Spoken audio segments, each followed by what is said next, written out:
If you're up early in the morning today, hoping to see India fight back, hoping to play themselves back into a test match that seemed to be going away, then your heart would have skipped a beat. Maybe if you're having a coffee, it would have tasted better. A wicket of the first ball, a wicket shortly thereafter, just 60 ahead New Zealand, just 3 wickets in hand. And then it was a frustratingly familiar story as New Zealand dragged that score up to about 348, made it a lead of 183, and almost in doing so knocked the stuffing out of India. And it would have crossed your mind, it certainly crossed the mind of our stats people here at CricBuzz.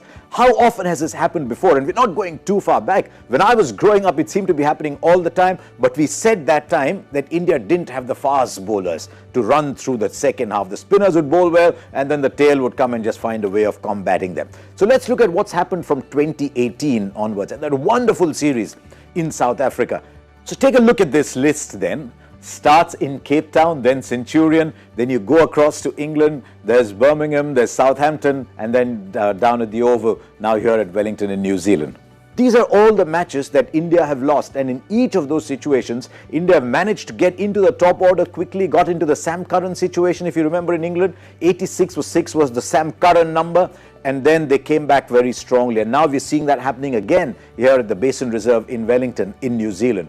And it leads you to wonder just why is that happening. Now there's lots of theories for it. One, as I said in my early growing up years when India didn't have fast bowlers, you thought that could be a reason. So let's look at the bowlers involved in each of these matches. First thing that strikes you is each time there's 3 quality fast bowlers, whether it's Bumrah and Bhuvneshwar and Ishant or Umesh Yadav or Mohammad Shami, there's always 3 quality fast bowlers in there. So it's not that you don't have a fast bowler to bowl at the tail. In fact, as Simon Dool told us on CricBuzz chatter today, Bumrah and Shami, he rated as good enough to go through the tail. So each time there's a quality fast bowler, that hasn't happened. Each time, except here in Wellington, there have been 5 bowlers. Now, it's not the job of the 5th bowler to get the tail out, but the job of the 5th bowler is to ensure that at all times there's 1, maybe even 2 fast bowlers fit and ready to come and attack the batsman, much like New Zealand have done in this game with Colin de Grandhomme. Just keep bowling tight lines.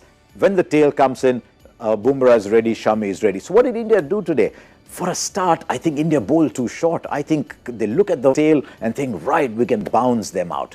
There's many reasons that could happen. One of the theories is that the ball gets soft. I mean, here in Wellington, of course, India took the new ball, but that is a very valid factor that the ball could get soft. Is the tail getting better? I think that's a big factor. There's hardly any number 11s who just come out and say, hello, get a selfie, go back.